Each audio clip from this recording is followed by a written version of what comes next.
Shang Chi, The Legend of the Ten Rings. I went into this film, as I said earlier, into the theater. This first time since the pandemic I've been in the theater. Super entertained by it. I'll be completely honest and upfront about it right away. I did not know almost anything about this story. Same. I'm sort of marveled out. It's been was it 10 years-ish? 11? Yeah. After Endgame, I felt the same way of I've just invested 10 years of my life into this whole Marvel story arc. And I've got, I think, all of them up there, by the way. Oh, my gosh. Or at least most of them, I guess. But that's one that my wife and I keep. When the new ones come out, that's one we actually do have. So we have all of them, too. I think maybe not. I think Captain Marvel we might not have. But... yeah, I completely agree. 10 years of amazing films for the most part. Yeah, there's a few hiccups, but I went into this knowing nothing. Wait. Welcome to today's main event. Weighing in at 100 and at 5 foot 10 inches tall. Ladies and gentlemen, Matt Logan. Everybody, welcome to Maddie's Movie Mix, where every week we are going to go through an old movie and a new movie. And that old movie means that it's going to be 5 years or older, and a new movie means, well, pretty new. Get your name. I got yours, right? But I never got... Tyler Peterson. Thanks for being here, man. I'm really looking forward to this. This is our pilot episode, so we're recording this more specifically so we can laugh at it later. It's probably not going to ever, I doubt, maybe we'll take some clips of this pilot episode and throw it up there to let other people laugh at us. But this is mainly for us to look back at and, when we're wildly famous and laugh at it, right? Okay, probably not going to be wildly famous, but... it'll be wild. It will be wild. Good point. We had watched Black Widow first because my wife loves super strong female leads, and Black Widow is an awesome example of that. The character. And so this one... we better do a podcast on that one. That's a different movie.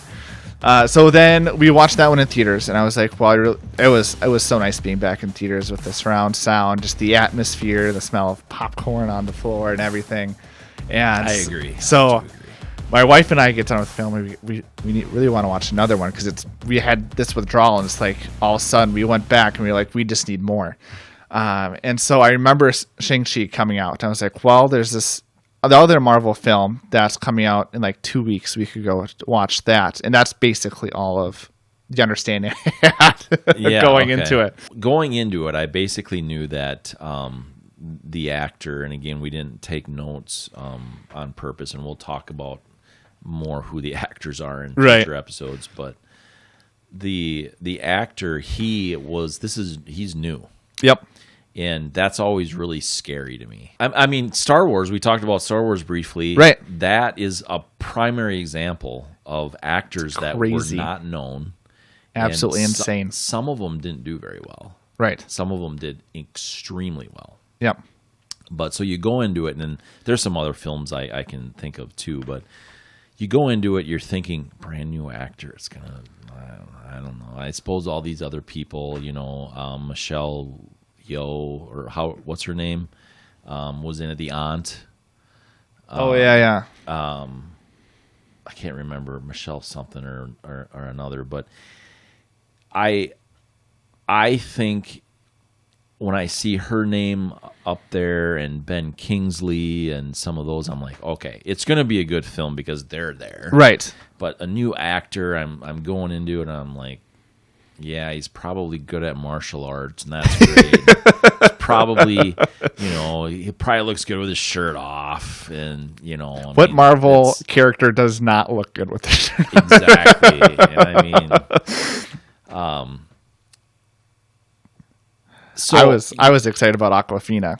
Yeah, totally. And I of course had heard her name, and And so you go into it, you're completely blind. I really have, probably over the last 5 or 6 years, I suppose, now that I think about it, I enjoy going in blind. Yeah. Probably more so than knowing a lot about like It's- story or anything. It's harder to do nowadays. It's really hard to do. Yeah. Yeah. I didn't watch a trailer for this. I mean, on purpose. I mean, obviously I'm on social media and whatever and YouTube, and you're scrolling through, and I watch a lot of movies, so Right. I'm looking at movie stuff, so the algorithms feed me. Just watch the trailer. Exactly. I mean, I think one of them even scrolled across, Matt Logan, watch this. No, I'm just kidding. But, so you're like, nope. Just keep going, and so I didn't know anything, and Yeah. I did that on purpose, and I was very impressed. I thought that the main actor, he did a phenomenal job. Yes.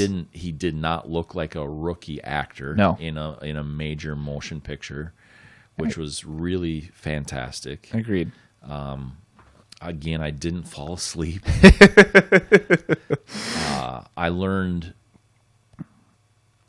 I guess they told enough of the story to know enough about it so Yep. that you were entertained by it. Yes. But it also left you wanting more. Yep. I wanted to learn more about these 10 rings. Exactly. Yeah, it was something else. It makes me, in future films, just how nice is it just to not have set expectations going into it, because I think a friend and I were talking about it, and how many of like Marvel's, I would say not as well-known characters, like Guardians of the Galaxy, Doctor Strange, like some of those are my favorite films just because I do not know much about the character, and I watch it and it's like I am all in on this character. So yeah, Shang Chi was another one of those where I do not know much of the backstory of going into it, but the story was compelling the whole time, where they, started way back in the day with the dad, and then brought it to modern day. And Well, not even way back in the day, though. I thought that was pretty interesting at the end of the film. Spoiler alert. spoilers. Give me 10 seconds. Hit mute. But at the end of the film, when they were like evaluating these rings and how old they were and all Right. those things, they said in Shang Chi's dad, he was like 1,000 years old. Yeah. And so they explored like Shang-Chi's conception Right. back then, or not quite a little before that. Yeah. You know what I'm saying? But really the whole backstory is so much deeper. Yeah. I thought that was like, I was kind of like, that drew me in even more at Yeah. the end of the film. Yeah, I wasn't expecting. We're talking about like the end credits, right? Yeah. Yeah. So I wasn't expecting to see, like Bruce Banner, and Yeah. because after Endgame, I'm not sure who's sticking around and who's not, and so That's like almost a 30-minute conversation Right. on its own. Yeah, totally. But yeah, it was nice surprise seeing him, and even it's not his assistant, but the other Benedict, I think it's Benedict Wong. I wasn't expecting to see him in this film, Right. and I mean he wasn't in it much, but Enough to Enough. be like, wow, this is like, yeah, this is happening. yeah. So This isn't just a standalone. right, and I think it was there was just a few things where it amazed me how well they're still able to make tie-ins to older films. Yes. Yeah. Yeah. Because even you got the Mandalorian guy coming back. That was fun. That was so much fun. Him and the little pillow pet. I forget. The little blind flying creature. Right, that only he could communicate with. Right. Because that doesn't make you crazy. That's right. Let's get into the stars. Yeah. Let's go right at the top. Overall entertainment value. Yeah, I would give it, I would say 4.2. I was thoroughly enjoyed. They did a good job of, starting it with the backstory so we can understand the character, which is something I think Marvel typically does well, of getting that backstory so we actually care about the main character. And I think they did that well with the dad and the mom, and then the kids, growing up in that dynamic of my dad. I hate my dad, but I love him at the same time. And then just that dynamic growing as Sean begins to understand who he is as a person, alongside Awkwafina as a character. Katie. Yeah, that was fun. She was the one I could relate to. Yeah. She was super sarcastic. One of those people you need in your life just to call you out on crap. Yeah, totally. To see him grow. And then at the end of the film, the passing of the baton. Yeah. And realizing, Dad understanding he made mistakes, but his pride and joy in his kids helped lift his spirits and be able to become the dad that he should be.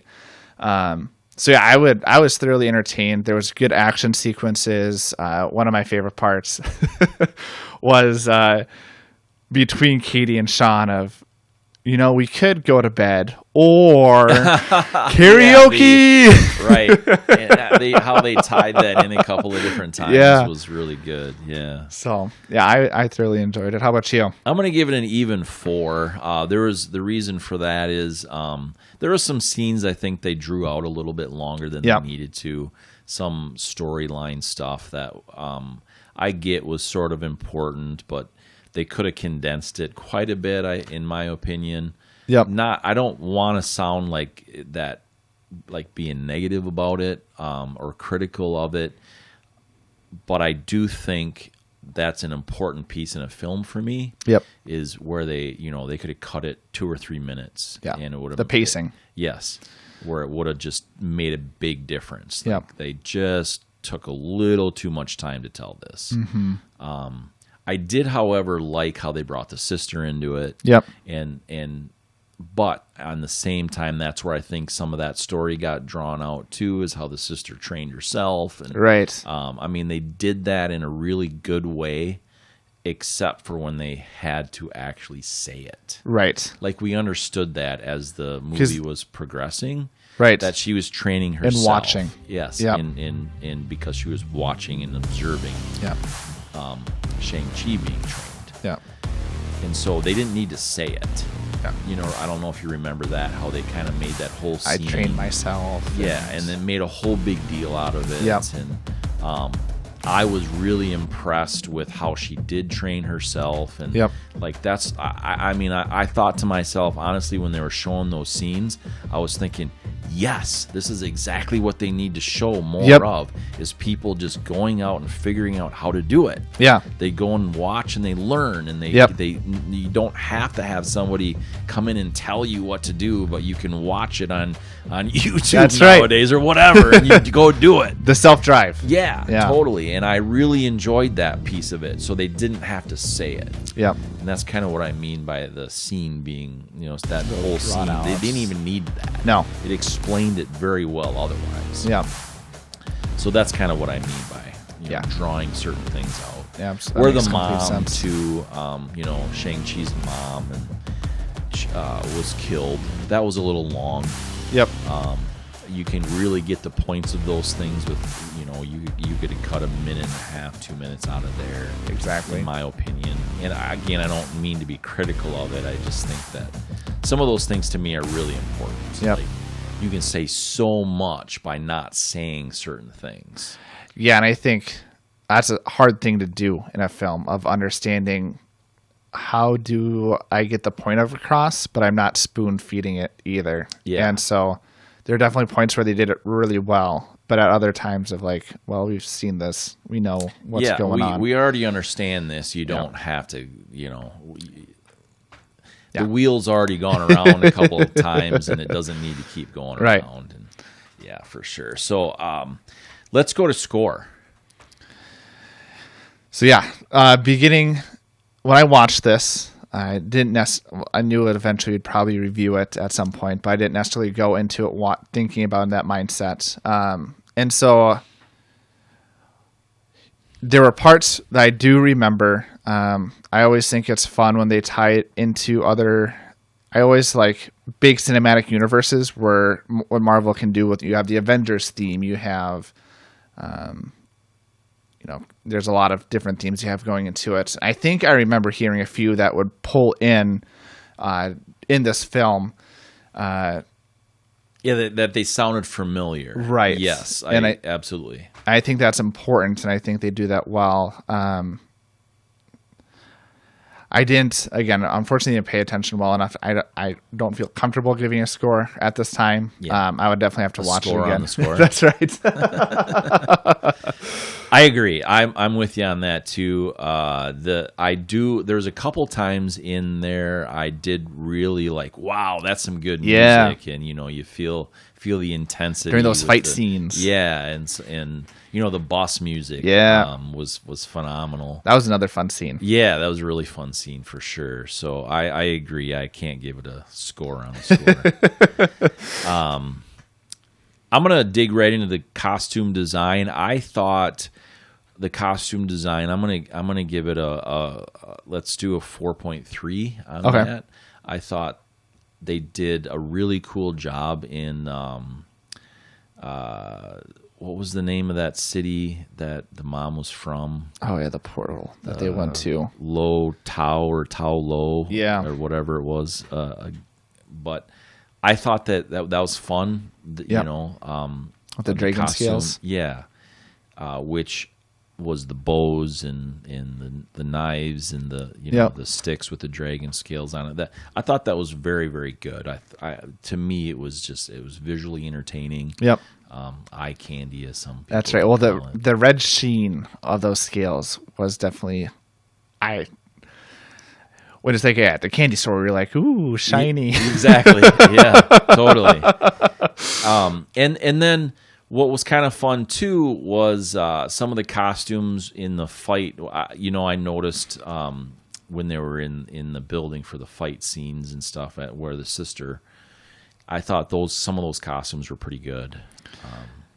I think they did a good job of color differentiation between like the bad guys and the good guys, because I think, again, when the mom was dying, I think they were all wearing white, and I think the mom was wearing black. So you could very well, I forget the colors, but I remember it being very different. So you could very well see who is who. Yes. And I think sometimes in fight scenes, it's moving so fast. You don't that's important. Know who is who. Yeah. And again, the end scene, I think they do it. I would probably give it, a 4.2, 4.3, because I think where it really mattered, you could see who you needed to see. Yeah. Which obviously is an important part of the costume design, is making characters pop when they need to pop. And so, I don't remember much of the street clothes. I do remember the bus scene when the guy's hand came out as the sword, and I was like, oh. Yeah. That, I will say this, that kind of, I know that they did this in some of the other Marvel Universe stuff, but that reminded me a little bit more of Star Wars, how it kind of, it was not like a lightsaber fight, but it was sort of similar, like, and so I wasn't, it was cool, right? But I was like, I've seen it before. Yeah, like this. The other thing I thought was slightly ridiculous was when Sean moved him to the back of the bus, and they were the pedestrians, just go up front. Like, none of them are going to get hit as he's doing martial arts, and this guy is just swinging his hand as a sword. Like, I know Marvel films and like just superhero films in general have those traits in it. Yes. But there's sometimes where it's just like a little too cheesy or a little too well executed. We're like, I don't think someone wouldn't get its head sliced off, or at least a fingernail. Yeah, totally. Yeah, I agree. Yeah, that's very predictable. Yeah. Some of those very predictable. Location. Filming location. I thought it was a fun dynamic of, again, the city that the mom was from, where it was very old school culture of with the bamboo and super relaxed, the farming, simple clothing. I got to say something about the bamboo that I pointed out in the movie. or I noticed in the movie and thought about it immediately. So it was interesting where the bamboo was really strong where they wanted it to be, and then really weak where there was some of them that broke really easily. Yeah, I'm like, yeah. But go ahead. Sorry. That's just how I roll. I interrupt. That's fair. What were we talking? What was the filming locations? Location. Yeah. So obviously the bamboo wasn't real. Totally. And bamboo is really strong. Yeah. And so when it broke, I was like, nah. But I like the relaxed feel that they had going into those towns, like the mom's town, where it was obviously the culture was very important. And then the dynamic shift where in the big city, where we got, again, the loud noises and everything like that, where you could tell everything was super fast paced, people are crowded. I liked that switch. And I think even like the mount, I always don't, when someone has a secret hideout on a mountain, I always think it's cheesy, but again, it makes sense because where else are they going to have their secret lair? But I would give it a 4. Right. Hard to get to. I get it. Yeah. So I would give it a 4. I think they had multiple different locations, and when you were at each location, I would say besides maybe the secret hideout, because again, I think on my personal phone, like, how are you going to get cell service or internet and everything like that? And granted, they probably have super technology that allows them to get it, but they're the bad guys. Of course they do. That's right. They don't need cell service. They're right. Self-sufficient. But I did like the different locations. I think they did a good job of making you feel like you were there, of the culture and everything like that, and make you feel engaged in those locations. Yeah, the locations were fun for me. The one thing I'll say about the locations, though, that I didn't like, and so I'm going to give it a 3.8, and that is because where you knew. So there's one thing about Star Wars. I mean, they try to make it like realistic, like or Star Trek or whatever, any of those types of things. They try to make it realistic how you think it would be, right? But you always know that it's not real, right? Besides Hoth being Minnesota. Good point. Good point. When they do that, though, in a movie like this, they try to make this movie be realistic, right? And so then they make some of these places try to look and feel realistic, yep, but bring it over the top a little bit, right? And I think if you're gonna bring it over the top a little bit, just go. That's right. You know what I mean? So that's what I didn't like about some of the like fictional locations. Mm-hmm. They weren't enough over the top. Yep. To make it be like, yeah, we know this isn't real. Right. Right. Like the dragon and so that's why it's a 3.8 for me for locations, because the locations that weren't real, they didn't put them over the top enough for me. So, but cinematography, the big word again. The big word that people begin to understand. Yes. At least I'm going to try to. That's right. Let me go first this time. So what I really noticed with this was the real important scenes was really good for me. Yep. They really had the lighting figured out very well. Obviously backgrounds in most of this movie were, digital. Yeah. I mean, let's just be honest. That's okay. Yep. But I thought they did a really, really good job in probably 90% of the film that I noticed. Yep.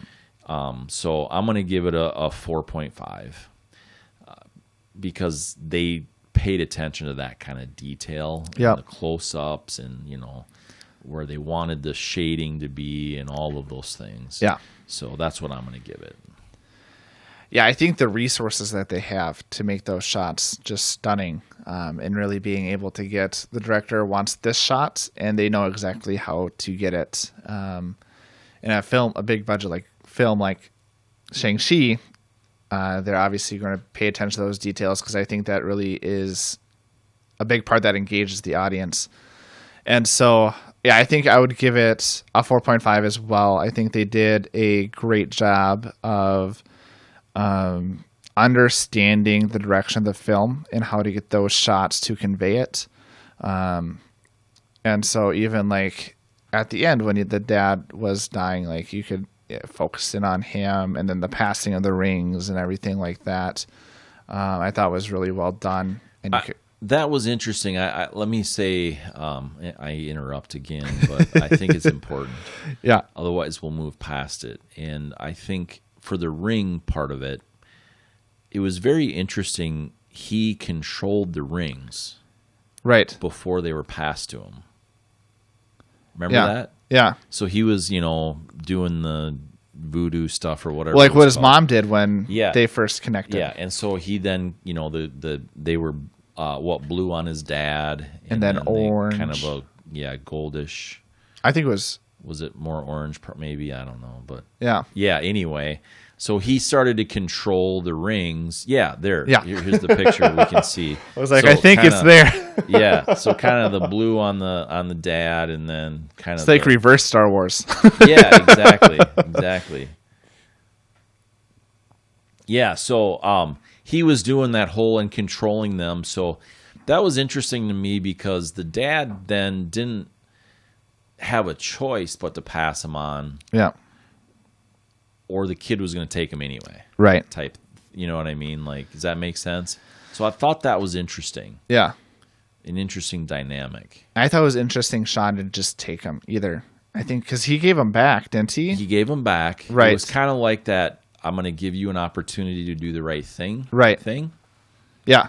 And he did. Yeah. Which I thought I think it was cool that I think it helped the relationship between Sean and the dad in that sense, because it wasn't something 100%. That he just took, even though he probably could have. He built the trust with his dad again, with the bigger understanding of what was going on between him and the dad's wife, or the wife, or the mom, and that pain and agony that he felt. And Sean began to understand that and say, "Hey, I really do care about you. And I understand that time was tough, but I just wanted to be with you." And so, yeah, I thought it was cool how that dynamic worked, and it wasn't something that was just taken, that the dad was like, "You're right, you're the love of my life," and then gave the rings back. Yeah. Yeah. And then sacrificed him. Spoilers. Supposed to say that beforehand. The actor chemistry. I thought it was really good. Well, on some of the characters, I thought it was the relationship between the mom and the dad didn't really feel. You see the mom for such a short period of time,